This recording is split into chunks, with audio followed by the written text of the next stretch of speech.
കർത്താവിൻ്റെ പരിശുദ്ധമായ നാമം വാഴ്ത്തപ്പെടുമാറാകട്ടെ. ബ്രക്ക ഇൻ്റർനാഷണൽ മിനിസ്ട്രീസിൻ്റെ ദി വേർഡ് ഓഫ് ട്രൂത്ത് എന്ന ഈ ബൈബിൾ പഠന പരമ്പരയിലേക്ക് ഏവരെയും വീണ്ടും സ്വാഗതം ചെയ്യുന്നു. കഴിഞ്ഞ നാളുകളിൽ ഈ ബൈബിൾ പഠനം അനേകരുടെ ആത്മിക ജീവിതത്തിൽ അനുഗ്രഹമായിരുന്നുവെന്ന് ഞങ്ങൾക്ക് മനസ്സിലാക്കുവാൻ സാധിച്ചിട്ടുണ്ട്. തുടർന്നും ഈ പ്രവർത്തനത്തെ ഓർത്ത് നിങ്ങൾ പ്രാർത്ഥിക്കണം. തുടർന്ന് ദൈവവചന പഠനത്തിനായി നമ്മുടെ ഹൃദയങ്ങളെ ഏകാഗ്രമാക്കാം. കർത്താവ് നമ്മെ ധാരാളമായി അനുഗ്രഹിക്കുമാറാകട്ടെ.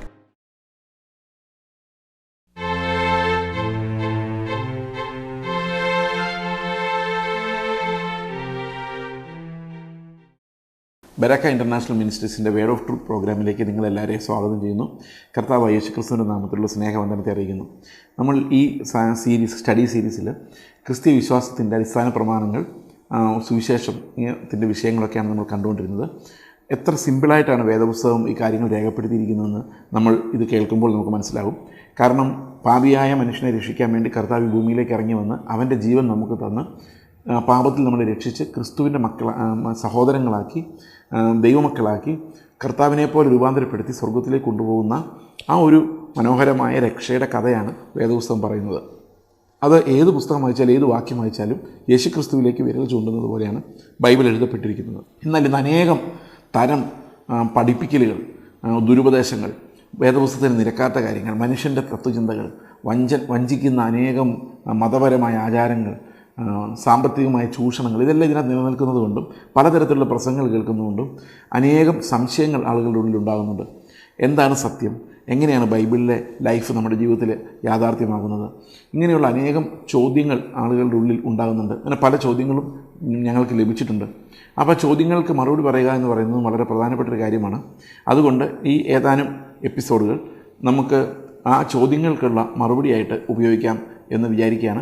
കാരണം വളരെ അത്യാവശ്യമുള്ള, അതായത് ഈ വിശ്വാസത്തെ സംബന്ധിക്കുന്ന, നിത്യജീവനെ സംബന്ധിക്കുന്ന, രക്ഷയെ സംബന്ധിക്കുന്ന, വേദോസ്തം സംബന്ധിക്കുന്ന, ക്രിസ്തുവിനെ സംബന്ധിക്കുന്ന ചോദ്യങ്ങൾക്കുള്ള മറുപടികളായിരിക്കും നമ്മൾ കൂടുതലായും ഉൾക്കൊള്ളിക്കുന്നത്. വിവാദ വിഷയങ്ങളിലോട്ട് കിടക്കാനുള്ള ആഗ്രഹം ഇല്ല. തീർച്ചയായിട്ടും ഇത് ഒരു ആത്മാർത്ഥമായിട്ട് കർത്താവിനെ അനുഗമിക്കുവാൻ ആഗ്രഹിക്കുന്ന ആളുകൾക്കുള്ള മറുപടിയാണ് ഈ സീരീസിലൂടെ ഉദ്ദേശിക്കുന്നത്. അനേകം സംശയങ്ങൾ ഈ സമയത്ത് ഉയർന്നു വന്നിട്ടുണ്ടെങ്കിലും രണ്ട് മൂന്ന് സംശയങ്ങൾക്ക് ഈ ഒരു എപ്പിസോഡിൽ ഉത്തരം നൽകാൻ കഴിയുമെന്ന് ഞാൻ വിശ്വസിക്കുന്നു. നമ്മൾ പലപ്പോഴും ആളുകൾ ചോദിക്കുന്ന ഒരു ചോദ്യമാണ്, എന്തുകൊണ്ടാണ് ഞാൻ ഇത്രയും വിമർശിക്കുന്നതെന്ന്. പ്രിയ സഹോദരങ്ങളെ, ശരിക്കും പറഞ്ഞു കഴിഞ്ഞാൽ യാതൊരുവിധ വിമർശനവും ചെയ്യുന്നില്ല എന്നാണ് എനിക്ക് തോന്നുന്നത്. ഞാൻ ആകെ വിമർശിക്കുന്ന ഒരൊറ്റ കാര്യം മാത്രമേ ഉള്ളൂ.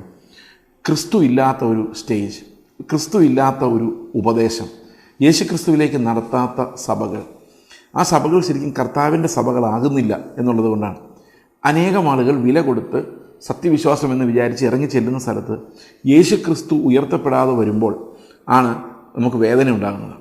ആ ക്രൈസ്റ്റ്ലെസ്നെസ്സാണ് ഏറ്റവും വേദനിപ്പിക്കുന്ന വിഷയം.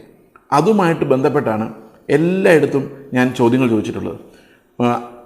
കർത്താവിൻ്റെ സ്ഥാനം എടുത്തു മാറ്റുന്ന, പിതാവിൻ്റെ അടുത്തേക്ക് കടന്നു ചെല്ലാനുള്ള ഏക മധ്യസ്ഥനായിരിക്കുന്ന യേശുക്രിസ്തുവിൻ്റെ സ്ഥാനം എടുത്തു മാറ്റുന്ന ശുശ്രൂഷകർ, മതമാക്കി മാറ്റി മനുഷ്യരിൽ നിന്ന് സാമ്പത്തികമായ ചൂഷണം ചെയ്യുന്ന ശുശ്രൂഷകർ, അല്ലെ മതത്തിൻ്റെ വ്യവസ്ഥ ഉണ്ടാക്കി അനേകരെ അടിമകളാക്കുന്ന വ്യവസ്ഥ, ഇതെല്ലാം ക്രിസ്തുവിലുള്ള നമ്മുടെ സ്വാതന്ത്ര്യത്തെ എടുത്തു കളയുന്ന കാര്യമാണ്.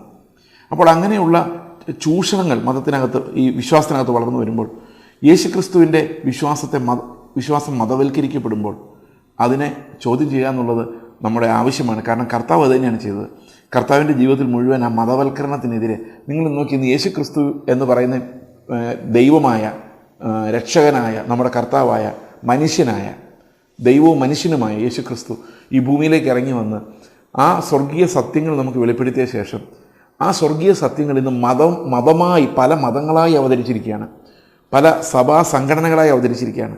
എന്നാൽ അത് ജീവനായി, സ്നേഹമായി അവതരിക്കേണ്ടതായിരുന്നു. നമ്മളിവിടെ എല്ലാം സ്നേഹമായി വെളിപ്പെടുത്തപ്പെടേണ്ടിരുന്ന ക്രിസ്തു ഇന്ന് മതമായാണ് വെളിപ്പെടുത്തപ്പെട്ടിരിക്കുന്നത്. അതുകൊണ്ട് ആരും വിടുവിക്കപ്പെടുന്നില്ല, ആരും ക്രിസ്തുവിനെ മനസ്സിലാക്കുന്നില്ലാത്തൊരവസ്ഥയിലേക്ക് ഈ അന്ത്യകാലത്ത് നമ്മൾ എത്തിച്ചേർന്നിരിക്കുകയാണ്. അതുകൊണ്ട് നിങ്ങളുടെ സഭയെ നിങ്ങൾ നോക്കുമ്പോൾ ചോദിക്കേണ്ട ഒരു ചോദ്യമുണ്ട്. ഇവിടുത്തെ പ്രസംഗങ്ങൾ യേശുക്രിസ്തുവിനെക്കുറിച്ചുള്ളതാണോ? ഇവിടുത്തെ പ്രസംഗങ്ങൾ ക്രിസ്തുവിലുള്ള ജീവനെക്കുറിച്ചും വിശുദ്ധിയെക്കുറിച്ചും നിത്യജീവൻ്റെ വാഗ്ദത്തങ്ങളെക്കുറിച്ചും ഉള്ളതാണോ? ആ പ്രസംഗങ്ങൾ കേൾക്കുമ്പോൾ നിത്യതയെക്കുറിച്ചുള്ള മോഹവും ഉറപ്പും നിങ്ങൾക്ക് ലഭിക്കുന്നുണ്ടോ? നിങ്ങൾ സ്വർഗത്തിൽ പോകുമെന്നുള്ള അഷുറൻസ്, കൃപയുടെ അഷുറൻസ് നിങ്ങൾക്ക് ലഭിക്കുന്നുണ്ടോ? വിശുദ്ധ ജീവിതം നയിക്കണം എന്നുള്ള ആത്മാവിൻ്റെ നിർബന്ധം നിങ്ങളുടെ മേലുണ്ടാകുന്നുണ്ടോ? അതോ നിങ്ങൾ കഥകൾ കേൾക്കുന്നതേ ഉള്ളൂ? അതോ നിങ്ങൾ പഴയ നിയമത്തിലെയും പുതിയ നിയമത്തിലെയും ഹീലിംഗ് അങ്ങനെയൊക്കെയുള്ള സാമാന്യ കാര്യങ്ങളെക്കുറിച്ച് മാത്രമാണോ കേൾക്കുന്നത്? ഇത് നിങ്ങൾ ശ്രദ്ധിക്കേണ്ട ഒരു കാര്യമാണ്. പല സഭകളിലും യേശുക്രിസ്തു എന്ന വാക്ക് പോലും ഇന്ന് മിണ്ടാറില്ല. ഇന്ന് അനേകം ചർച്ചുകൾ, ഓരോ വീടുകളിൽ, ഓരോ ഹാളുകളിൽ, ഒരു സിറ്റിയുടെ ജംഗ്ഷനിൽ നോക്കിയാൽ ആ ജംഗ്ഷനിൽ കാണും ഒരു 10-20 സഭകൾ. ഓരോരുത്തരും അവരവർക്ക് തോന്നുന്ന പോലെ ഒരു കീബോർഡും ഒരു ബൈബിളും പിടിച്ച് അവരങ്ങ് സഭകൾ തുടങ്ങിയാണ്. പ്രിയ സഹോദരങ്ങൾ, എത്ര സഭകൾ വേണമെങ്കിലും തുടങ്ങാം. പക്ഷേ ഈ സഭകൾ തുടങ്ങുന്നവർ ആർക്കും കീഴടങ്ങാത്തവരും അവർക്ക് സ്വന്തമായി കുറേ ആശയങ്ങളുള്ളവരും യേശുക്രിസ്തുവുമായി ഒരു ബന്ധവുമില്ലാത്തവരും ആണെങ്കിൽ നിങ്ങൾ പോയി ഇരിക്കുന്നിടത്ത് ഒന്നും ലഭിക്കുന്നില്ല എന്നുള്ളതാണ് അതിൻ്റെ പരമാർത്ഥം. അതുകൊണ്ട് നമ്മൾ എപ്പോഴും എല്ലാ സഭയും നമ്മൾ ട്രൂത്ത് ടെസ്റ്റ് ചെയ്യണം. യേശുക്രിസ്തുവിനെക്കുറിച്ചാണോ അവിടെ പ്രസംഗം? ഒരു വ്യക്തിയാണോ ഹൈലൈറ്റ് ചെയ്യപ്പെടുന്നത്? ആ ഒരു വ്യക്തിയുടെ കഴിവാണോ നിങ്ങൾ നോക്കിയിരിക്കുന്നത്? അയാൾ എനിക്ക് വേണ്ടി പ്രാർത്ഥിക്കും, അയാൾ എനിക്ക് വേണ്ടി പിതാവിനോട് അപേക്ഷിക്കും, അയാൾ കൈവയ്ക്കുമ്പോൾ എനിക്ക് സൗഖ്യം വരും. ഇങ്ങനെ ഒരു വ്യക്തിയുടെ കഴിവും പിതാവിൻ്റെ അടുത്തേക്കുള്ള ദൈവത്തിൻ്റെ അടുത്തേക്ക് അദ്ദേഹത്തിനുണ്ടെന്ന് നിങ്ങൾ വിശ്വസിക്കുന്ന ആ പ്രത്യേക ആക്സസുമാണോ നിങ്ങൾ അയാളുടെ അടുത്തേക്ക് എത്തിച്ചിരിക്കുന്നത്? പ്രിയ സഹോദരങ്ങളെ, നിങ്ങൾ വല്ലാതെ തെറ്റിദ്ധരിക്കപ്പെട്ടിരിക്കുന്നു, വഞ്ചിക്കപ്പെട്ടിരിക്കുന്നു എന്നാണ് അതിൻ്റെ അർത്ഥം. അതുകൊണ്ട് ഇതൊരു മുന്നറിയിപ്പാണ്. ആരെയും വിമർശിക്കുന്നതല്ല, മുന്നറിയിപ്പാണ്. നിങ്ങളുടെ സഭയിൽ ക്രിസ്തു ഇല്ലെങ്കിൽ അത് ക്രിസ്തുവിൻ്റെ സഭയല്ല, അതൊരു ക്ലബ്ബ് പോലെ മാത്രമേ ഉള്ളൂ. രക്ഷപ്പെടുക. നിങ്ങളുടെ സഭ ഈ ഭൂമിയെക്കുറിച്ച്, ഈ ലോകത്തെക്കുറിച്ച്, ലോകത്തിൻ്റെ സമൃദ്ധിയെക്കുറിച്ചുമാണ് പ്രസംഗിക്കുന്നതെങ്കിൽ, അതാണ് നിങ്ങൾ ആ സഭയിൽ എപ്പോഴും കേൾക്കുന്നതെങ്കിൽ, നിങ്ങളുടെ പ്രശ്നങ്ങൾക്ക് വിടുതലുണ്ടാകും എന്നുള്ള ഒരൊറ്റ ആശ്വാസം മാത്രമാണ് നിങ്ങൾ കേൾക്കുന്നതെങ്കിൽ, തീർച്ചയായിട്ടും അത് കർത്താവിൻ്റെ സഭയല്ല, യേശുക്രിസ്തുവിൻ്റെ കൃപകളെക്കുറിച്ച് പറയുന്നതാണ് കർത്താവിൻ്റെ സഭ. ഞാൻ ഈ ചോദ്യത്തിന് ഇത്തിരിയുടെ വിശദമായ ഉത്തരം പറയുവാൻ ആഗ്രഹിക്കുന്നു. എന്താണ് ഈ സഭകളെ വേർതിരിക്കുന്ന ഒരു പ്രധാനപ്പെട്ട ഘടകം? ഞാൻ നിങ്ങളുടെ ആദ്യം പറഞ്ഞു, അത് യേശുക്രിസ്തുവിനെ കുറിച്ചുള്ള പഠിപ്പിക്കലുകളാണ്. നമ്മളൊരു കാര്യവും കൂടെ അതുമായിട്ട് ബന്ധിപ്പിച്ച് ചിന്തിക്കേണ്ടതായിട്ടുണ്ട്. കൃപകൾ, ദൈവത്തിൻ്റെ കൃപ എന്ന് പറയുന്നത് 2 തരത്തിലാണുള്ളത്. ഒന്ന് സാമാന്യ കൃപയാണ്. സാമാന്യ കൃപ എന്ന് പറയുന്നത് കോമൺ ഗ്രേസ് എന്ന് ഇംഗ്ലീഷിൽ പറയും. അതായത് നമുക്ക് വണ്ടിയിൽ കയറിയപ്പോൾ സീറ്റ് കിട്ടി, ദൈവത്തിന് സ്തോത്രം. വണ്ടിയിൽ അനേകർക്ക് സീറ്റ് കിട്ടി, വിശ്വാസികൾക്ക് മാത്രമല്ല അവിശ്വാസികൾക്ക് സീറ്റ് കിട്ടി. അപ്പോൾ നമ്മൾ പ്രാർത്ഥിച്ചു, കർത്താവ് ഒരു സീറ്റ് തരണമേ, കർത്താവ് ഒരു സീറ്റ് തന്നു. അപ്പോൾ ദൈവത്തിന് സ്തോത്രം പറയുന്നു, ഒരു ലളിതമായൊരു കാര്യം. അപ്പോൾ നമ്മൾ പറയുന്നത്, കർത്താവ് നിൻ്റെ കരുണയാൽ എനിക്കൊരു സീറ്റ് കിട്ടി. ഇതൊരു കോമൺ ഗ്രേസ് ആണ്. കോമൺ ഗ്രേസ് എന്ന് പറഞ്ഞാൽ നമുക്കൊരു സീറ്റ് ഒരു ബസ്സിൽ തരാൻ വേണ്ടി കർത്താവ് കാൽവരി ക്രൂശിൽ മരിക്കേണ്ട കാര്യമില്ല. അത് ജസ്റ്റ് കർത്താവ് ഒരു വാക്ക് കൽപ്പിച്ചാൽ മതി. രക്ഷയുമായി അതിന് ബന്ധമില്ല.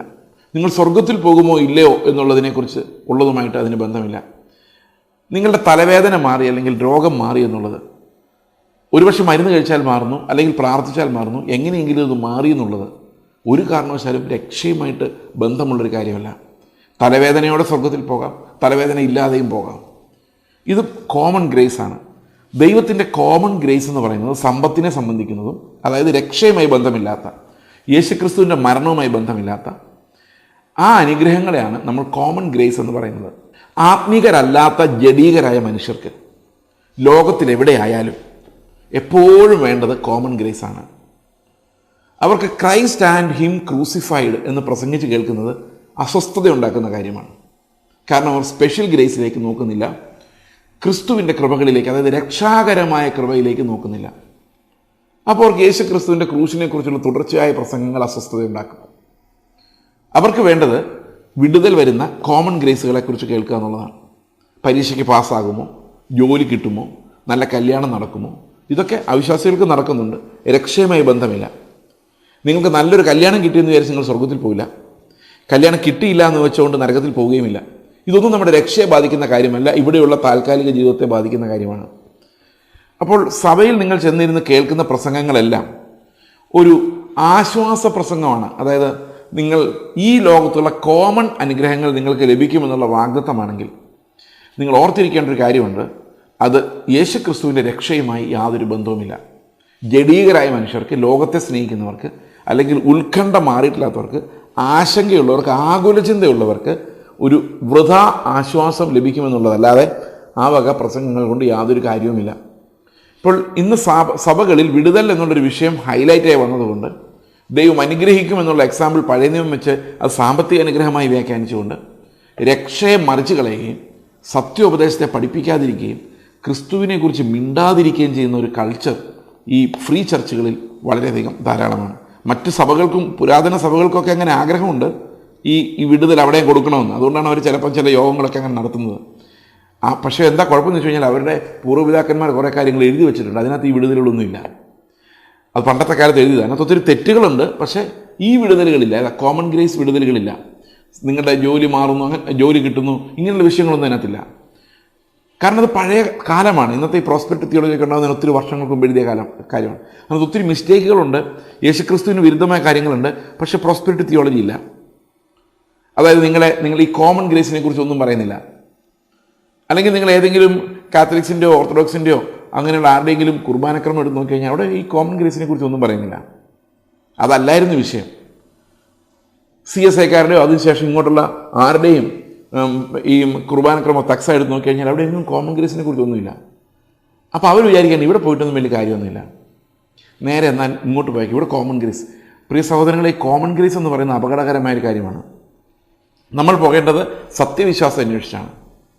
ഞാൻ നേരത്തെ നിങ്ങളോട് പറഞ്ഞതുപോലെ ഈ പഴയകാലത്തെ എഴുത്തുകളിലെല്ലാം ഒത്തിരി മിസ്റ്റേക്കുകളുണ്ട്. ബൈബിളിൽ നിന്ന് അകന്നുപോയ ഒത്തിരി കാര്യങ്ങൾ ഈ സഭകളുടെ കുർബാനക്രമങ്ങൾ അവിടെ എഴുതി വെച്ചിട്ടുണ്ട്. യേശുക്രിസ്തു അല്ലാത്ത മധ്യസ്ഥന്മാരുണ്ട്.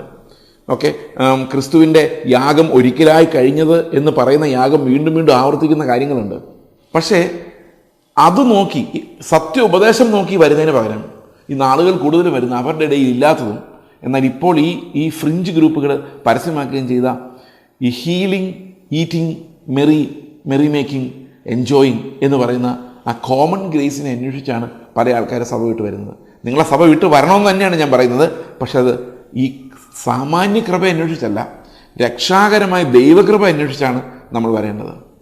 പ്രിയ സഹോദരങ്ങളെ, അതുകൊണ്ട് ഈ സാമാന്യ കൃപകളുടെ വിതരണ കേന്ദ്രങ്ങളെയാണ് ഞാൻ സാധാരണഗതിയിൽ വിമർശനാത്മകമായി പരാമർശിക്കുന്നത്. കാരണം അത് ക്രിസ്തുവിനെ അകറ്റിക്കളയുകയും വരാനിരിക്കുന്ന ലോകത്തെ നിസ്സാരവൽക്കരിക്കുകയും ഈ ലോകം ഏറ്റവും നല്ലത് എന്ന രീതിയിൽ അവതരിപ്പിക്കുകയും ചെയ്യുന്നു. നാളെക്കുറിച്ചുള്ള മോഹങ്ങൾ വർദ്ധിപ്പിക്കുമാറ് അത് നിങ്ങളോട് സംസാരിക്കുന്നു. ക്രിസ്തുവിനെ നിസ്സാരവൽക്കരിക്കുന്ന, ഇല്ലാതാക്കി കളയുന്ന ആ പ്രവണതകൾ നമുക്ക് മനസ്സിലാകുവാൻ വേണ്ടി ഒരു വേദഭാഗം നമുക്ക് വായിക്കാം. വെളിപ്പാട് പുസ്തകം 3-ാം അധ്യായത്തിൻ്റെ അവസാനത്തെ കുറച്ച് വാക്യങ്ങൾ ഞാൻ വായിക്കാൻ ആഗ്രഹിക്കുന്നു. വേദപുസ്തകത്തിൽ നിന്നും 14 മുതൽ ലാവോദിക്യ സഭയിലെ ദൂതൻ എഴുതുക: വിശ്വസ്തനും സത്യവാനുമായി സാക്ഷിയായ ദൈവസൃഷ്ടിയുടെ ആരംഭമായ ആമേൻ എന്നുള്ളവൻ അരുളി ചെയ്യുന്നത്. അത് യേശുക്രിസ്തുവിനെ കുറിച്ചാണ് പറയുന്നത്. ഞാൻ നിന്റെ പ്രവൃത്തി അറിയുന്നു. നീ ഉഷ്ണവാനുമല്ല ശീതവാനുമല്ല. ശീതവാനോ ഉഷ്ണവാനുമായിരുന്നുവെങ്കിൽ കൊള്ളാമായിരുന്നു. ഇങ്ങനെ ശീതവാനുമല്ല ഉഷ്ണവാനുമല്ല, ശീതോഷ്ണവാനാകിയാൽ നിന്നെ എൻ്റെ വായിൽ നിന്ന് ഉമിണ്ണു കളയും.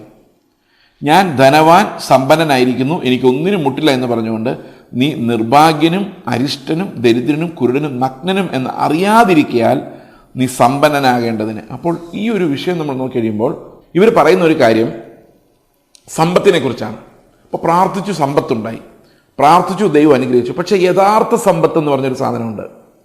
യഥാർത്ഥ സമ്പത്ത് വെച്ച് നോക്കുമ്പോൾ, ദൈവം നോക്കുമ്പോൾ, യേശുക്രിസ്തു ജീവനായി മാറാതെ, നിത്യജീവൻ്റെ സമ്പത്ത് അന്വേഷിക്കാതെ അവിടെ ദരിദ്രരായിരുന്നു കൊണ്ട് ഇവർ സമ്പന്നരെന്ന് വിചാരിക്കുകയാണ്. ഇത് കോമൺ ഗ്രേസ് വെച്ച് സമ്പന്നരാവുകയും എന്നാൽ യേശുക്രിസ്തുവിൻ്റെ കൃപ ലഭിക്കുന്ന ഇടുക്ക് വഴികളെക്കുറിച്ച് പ്രസംഗിക്കാനോ കേൾക്കാനോ ഭയപ്പെടുകയും ക്രൂശിതനായ ക്രിസ്തുവിനെ അവഗണിക്കുകയും ചെയ്യുന്ന ആ ഒരു കാലഘട്ടത്തെക്കുറിച്ചാണ്, ആ ഒരു സമയത്തെക്കുറിച്ചാണ്, സഭയെക്കുറിച്ചാണ് ലവോദിക്യ സഭയോടുള്ള ദൂത് സംസാരിക്കുന്നത്. ഈ ദുഃഖത്തിൻ്റെ പാനപാത്രം കർത്താവിൻ്റെ കയ്യിൽ തന്നാൽ സന്തോഷത്തോടെ അത് വാങ്ങി ഹല്ലേലൂയ പാടും ഞാനെന്ന് ഒരു പാട്ടുണ്ട്. ഇത് ഞാൻ കേട്ടിട്ടുണ്ട് ഒരു പ്രസംഗം പറയുന്നത്, അങ്ങനത്തെ പാട്ടുകളൊന്നും ഇനി പാടരുത്, നമുക്കങ്ങനെ ഒരു ദുഃഖവും ഇനി വരികയില്ല എന്ന് പറഞ്ഞ് പ്രസംഗിച്ച് ഞാൻ കേട്ടിട്ടുണ്ട്. ആളുകളെല്ലാം അത് കേൾക്കുമ്പോൾ ഹല്ലേലൂയ എന്ന് പറയും. കാരണം they are deceived into a false world. പണ്ട് കാലത്ത് ഹാമിലിൻ എന്ന് പറയുന്ന ഒരു ജർമ്മൻ പട്ടണമെന്നാണ് എൻ്റെ ഓർമ്മ. എൻ്റെ വളരെ മങ്ങിയ ഒരു ഓർമ്മയാണ്. ഞാൻ അതുകൊണ്ട് അത്ര ഷുവർ ആയിരിക്കില്ല. ഒരു പൈഡ് പൈപ്പർ ഓഫ് ഹാമിലിൻ എന്ന് പറഞ്ഞൊരു കഥ നിങ്ങൾ ഒരു പക്ഷേ ചെറുപ്പത്തിൽ വായിച്ചിട്ടുണ്ടാവും. അവിടെ കഥ എന്താണെന്ന് വെച്ച് കഴിഞ്ഞാൽ, ഇദ്ദേഹം ഒരു പട്ടണം മുഴുവൻ എലികൾ കൊണ്ട് നിറയുകയാണ്. ഈ എലി നിറഞ്ഞിട്ട് ഭയങ്കര ശല്യം, എവിടെ നോക്കിയാലും എലി.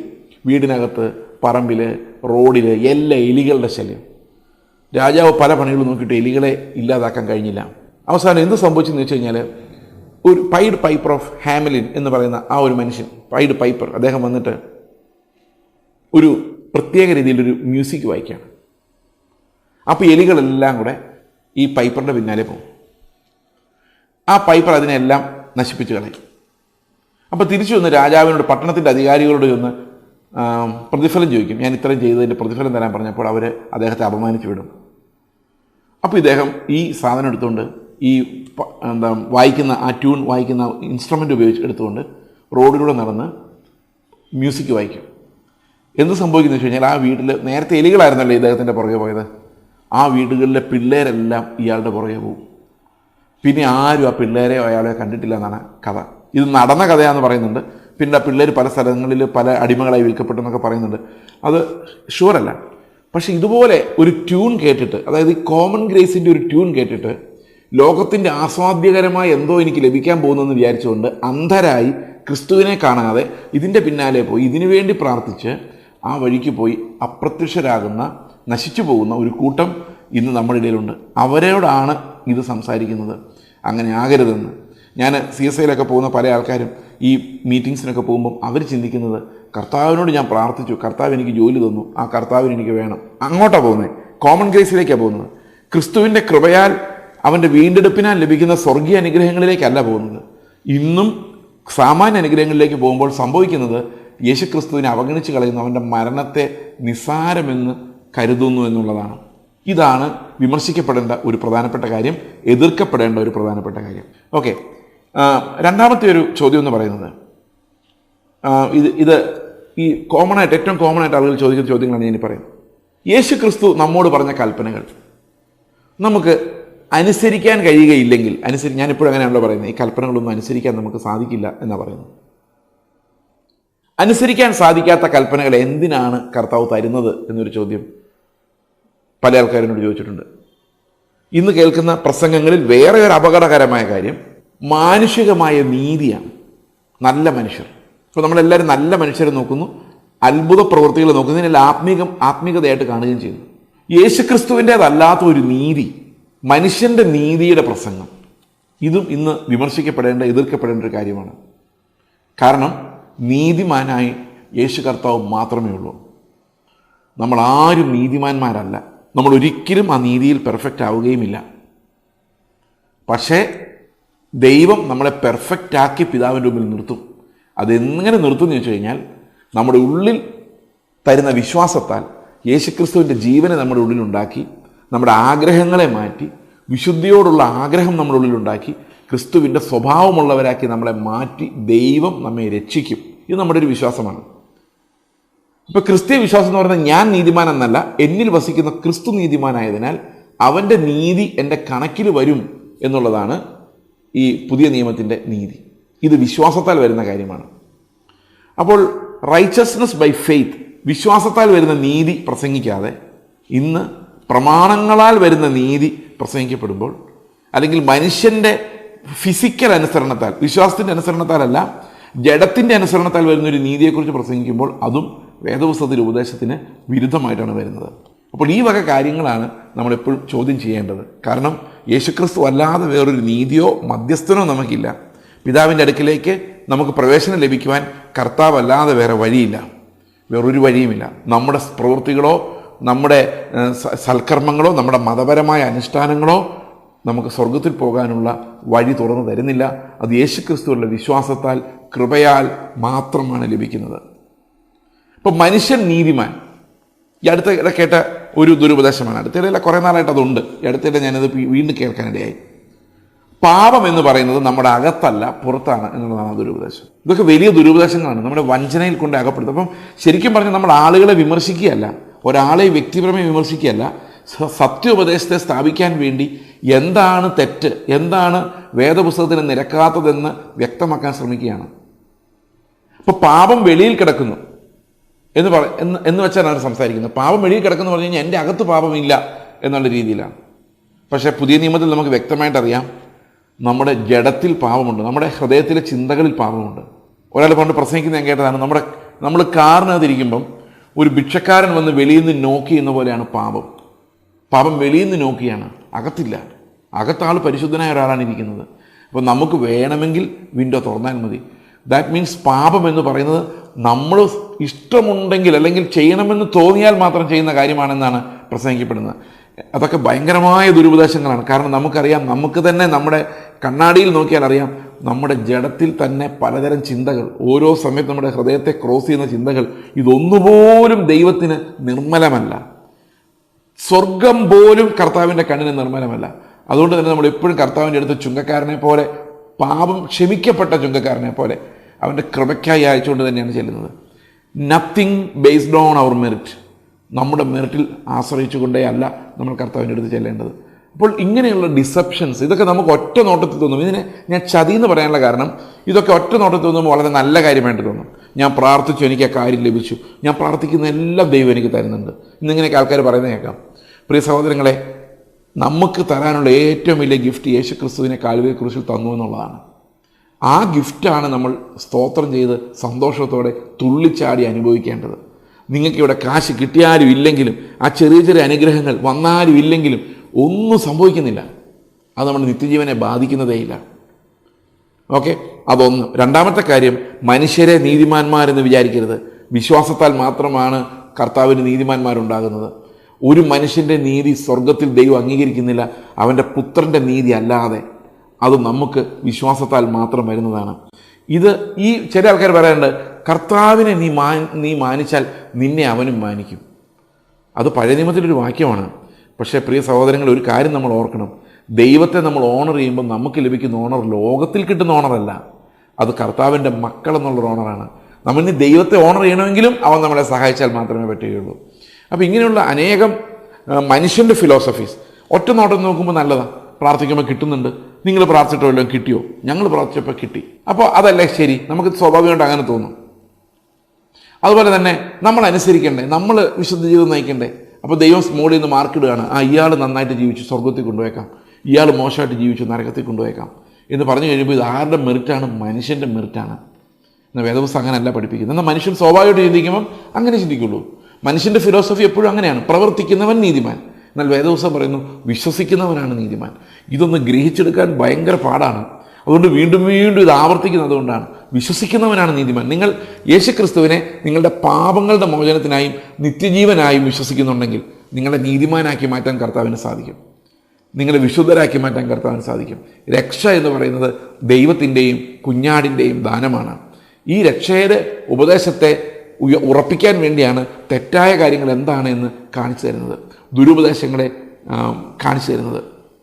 അത് ആളുകളെ വിമർശിക്കാൻ വേണ്ടിയല്ല, ഒരു പ്രത്യേക ആൾ ശരിയല്ല എന്ന് പറയാൻ വേണ്ടിയല്ല, വ്യക്തി വിമർശനങ്ങളല്ല, ഉപദേശം സ്ഥാപിക്കപ്പെടുവാൻ വേണ്ടി എന്താണ് തെറ്റെന്ന് കാണിച്ചു കൊടുക്കാൻ ഞങ്ങളെപ്പോലുള്ള ഉപദേഷ്ടാക്കന്മാരോട് ദൈവം നിർദ്ദേശിക്കുന്നത് കൊണ്ടാണ് അത് ചെയ്യുന്നത്. വേദപുസ്തകത്തെ വ്യാഖ്യാനിക്കുമ്പോൾ അത് അക്ഷരാർത്ഥത്തിൽ വ്യാഖ്യാനിക്കുവാൻ, മനുഷ്യർക്ക് എല്ലാവർക്കും മനസ്സിലാകുന്ന രീതിയിൽ വ്യാഖ്യാനിക്കുവാൻ, അത് പഠിക്കുന്ന കാര്യത്തിൽ ഗൗരവമായി അത് പഠിക്കാൻ വേണ്ടി പഠിക്കുവാൻ, അനുസരിക്കാൻ വേണ്ടി പഠിക്കുവാൻ ദൈവം നമ്മളെല്ലാവരെയും സഹായിക്കട്ടെ. അതുകൊണ്ടാണ് അത് വിമർശനമായിട്ടല്ല ഇതിനെ കാണേണ്ടത്, സത്യത്തെ സ്ഥാപിക്കുന്നതിന് വേണ്ടിയാണ്. അതുപോലൊരു ചോദ്യമായിട്ട് വന്ന ഒരു കാര്യമാണ് ഗേറ്റ് മിനിസ്ട്രീസ് എന്ന വിഷയത്തെക്കുറിച്ച് കുറച്ച് കൂടുതൽ കാര്യങ്ങൾ പറയണം എന്ന് ചില ആളുകൾ എന്നോട് പറഞ്ഞിട്ടുണ്ട്. അതിനെക്കുറിച്ച് ഞാനൊരു വീഡിയോ ചെയ്തിട്ടുണ്ട്, യൂട്യൂബിലുണ്ട്. എനിമി അറ്റ് ദ ഗേറ്റ് എന്നാണ് ആ വീഡിയോയുടെ പേര്. എൻ്റെ പേരും കൂടെ ചേർത്ത് കഴിഞ്ഞാൽ അത് നിങ്ങൾക്ക് ലഭിക്കും. ഈ ഗേറ്റ് മിനിസ്ട്രി എന്ന് പറയുന്നത് ഒരു ഗുരുതരമായ ദുരുപദേശമാണ്. ഇന്ന് വളരെയധികം സ്പ്രെഡ് ചെയ്തിട്ടുണ്ട് അവിടെ ഇവിടെയൊക്കെ. ആ പണ്ട് തൊട്ടേ ഉണ്ട് ഈ ദുരുപദേശങ്ങൾ എന്നൊക്കെ പറയുന്നത്, വർഷങ്ങളായിട്ടുള്ളതാണ്. പുതിയ ദുരുപദേശങ്ങളൊന്നും കണ്ടുപിടിക്കാൻ മലയാളികൾക്ക് അത്ര കഴിവൊന്നുമില്ല. ഇതൊക്കെ ഏതെങ്കിലും സായിപ്പന്മാർ കണ്ടുപിടിച്ചു കഴിഞ്ഞാൽ നമ്മളത് കൊണ്ട് വരികയുള്ളൂ. ഈ ദുരുപദേശങ്ങൾ കണ്ടുപിടിക്കാൻ സായിപ്പന്മാരെ പോലും മിടുക്കന്മാരായിട്ട് ആരുമില്ല. ഏറ്റവും കൂടുതൽ ദുരുപദേശങ്ങൾ ഇറങ്ങുന്നത് അമേരിക്കയിലാണ്. പണ്ടൊക്കെ ഇംഗ്ലണ്ടിലായിരുന്നു, ഇപ്പോൾ അമേരിക്കയിലാണെന്നാണ് എൻ്റെ വിശ്വാസം. ഒത്തിരി ദുരുപദേശങ്ങൾ. ഒരു പ്രധാനപ്പെട്ട ദുരുപദേശം ആണ് ഹൈപ്പർ ഡിസ്പെൻസേഷണലിസം. അതായത് ഈ ബൈബിൾ, എൻ്റെ കയ്യിലിരിക്കുന്ന ഈ ബൈബിളിൽ എല്ലാ വാക്യങ്ങളും എനിക്കുള്ളതല്ല എന്ന പഠിപ്പിക്കൽ. എനിക്ക് കർത്താവ് ഈ ലോകത്തോട് സംസാരിച്ച എല്ലാ കാര്യങ്ങളും എനിക്കുള്ളതല്ല എന്നുള്ളൊരു പഠിപ്പിക്കൽ വളരെ ഗുരുതരമായ ഒരു തെറ്റാണ്. ഗേറ്റ് മിനിസ്ട്രിക്കാർ പറയുന്നത് യേശു ക്രിസ്തുവിൻ്റെ സുവിശേഷങ്ങളൊന്നും നമുക്കുള്ളതല്ല എന്നാണ്. അതിനൊരു തെറ്റിദ്ധരിച്ച് വ്യാഖ്യാനിപ്പിച്ച് ഒത്തിരി ആൾക്കാരെ ബോധ്യപ്പെടുത്തുന്നുണ്ട്. ഞാൻ അത്ഭുതപ്പെടുകയാണ്, എങ്ങനെയാണ് ഈ വേദപുസ്തകത്തിൽ കർത്താവ് നമ്മളോട് പറഞ്ഞ കാര്യങ്ങളൊന്നും നമുക്കുള്ളതല്ലെന്ന് പറയുമ്പോൾ ആൾക്കാർ എങ്ങനെയാണ് ഹല്ലേലൂയയും ആമേനും പറഞ്ഞുകൊണ്ട് പുറകെ പോകുന്നതെന്ന് ഞാൻ എപ്പോഴും അത്ഭുതത്തോടെ ഓർക്കുന്നുണ്ട്. പക്ഷെ അങ്ങനെയാണ് ഈ അന്ത്യകാലത്ത്. ആൾക്കാർ എന്നെ ഒന്ന് വഞ്ചിക്കൂ പ്ലീസ്, ഞാനിതാ ചതിക്കപ്പെടാൻ റെഡിയായിരിക്കുന്നു എന്ന രീതിയിലാണ് ഇരിക്കുന്നത്. അവർ പറയുന്ന പൗലോസാണ് ജാതികളുടെ അപ്പോസ്തലൻ, നമ്മൾ ജാതികളാണ്. അതുകൊണ്ട് റോമാലേഖനം മുതൽ ഫിലമോൻ്റെ ലേഖനം വരെയുള്ളത് മാത്രമാണ് നമുക്കുള്ളത്, ബാക്കിയുള്ളതൊക്കെ മറ്റ് യഹൂദന്മാർക്കൊക്കെ ഉള്ളതാണ് എന്നാണ് ഇവർ പറയുന്നത്. പ്രിയ സഹോദരങ്ങളെ, ശരിക്കും പൗലോസ് എന്താ പറയുന്നത്? ഏത് സുവിശേഷമാണോ യഹൂദന്മാരോട് പറഞ്ഞത്, ഏത് സുവിശേഷമാണോ യഹൂദന്മാരെ നിരസിച്ചത്, അതേ സുവിശേഷം ജാതികളോടും പ്രസംഗിച്ചു. അവൻ തമ്മിലുള്ള വേർപാടിൻ്റെ ചുവർ ഇടിച്ചു കളഞ്ഞു. ചില ആൾക്കാർ ഇന്ത്യയിലേക്ക് പോയി, ചില ആൾക്കാർ യഹൂദന്മാരുടെ മധ്യത്തിൽ പോയി, ചില ആൾക്കാർ അവിടെ ഇവിടെ പോയി. അത് അവരെ പറഞ്ഞു വിട്ടതെല്ലാം ഒരു സുവിശേഷം വേണ്ടാണ്, ഒരു വിശ്വാസം, ഒരു കർത്താവ്, ഒരു ഫെയ്ത്ത് മാത്രം എല്ലാവർക്കും കൊടുത്തിരിക്കുന്നത്. അത് പലതായിട്ട് വ്യാഖ്യാനിച്ച് ഇത് യഹൂദനുള്ളതാണ്. ഇപ്പം നമ്മൾ ബൈബിളിൽ നിന്ന് ഒരു വാക്യം വായിച്ചാൽ പറയും അത് നമുക്കുള്ളതല്ല, യഹൂദനുള്ളതാണ്. ഇതാണ് വേറൊരു വലിയ ദുരുപദേശം. ബൈബിളിൻ്റെ യൂണിറ്റിയെ തകർക്കുന്ന ദുരുപദേശമാണ് ഗേറ്റ് മിനിസ്ട്രീസ് എന്ന് പറയുന്നത്. അതിൻ്റെ പുറകെ ആൾക്കാരുണ്ട്. എന്ത് ദുരുപദേശം ആര് പറഞ്ഞാലും അതിൻ്റെ പുറകെ ആൾക്കാരുണ്ട്. അതുകൊണ്ടാണ് ഇത് വിമർശിക്കപ്പെടുന്നത് സഹോദരങ്ങളെ. അത് മനുഷ്യരെ വിമർശിക്കാൻ വേണ്ടിയല്ല, ഇത് തെറ്റെന്താണെന്ന് ബോധ്യപ്പെടുത്താൻ സഭകൾക്ക് ബാധ്യതയുണ്ട്.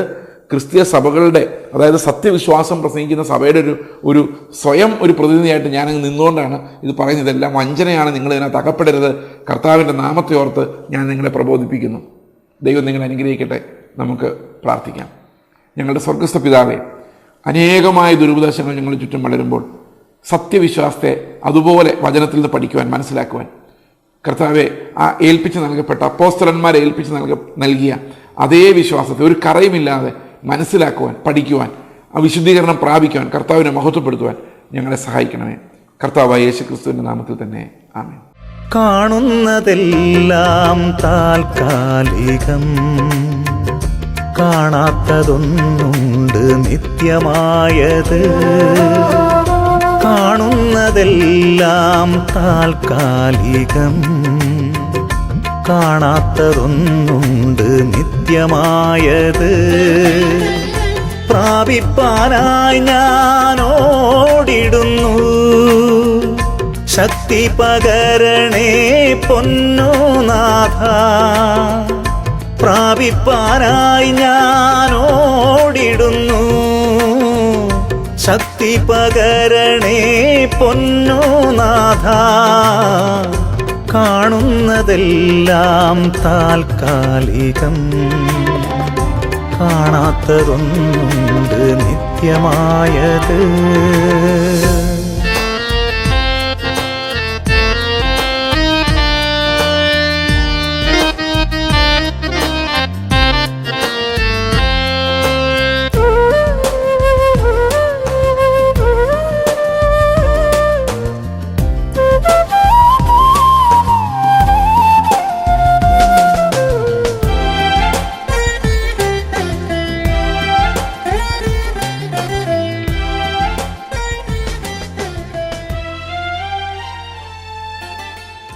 വൈഷമ്യമാ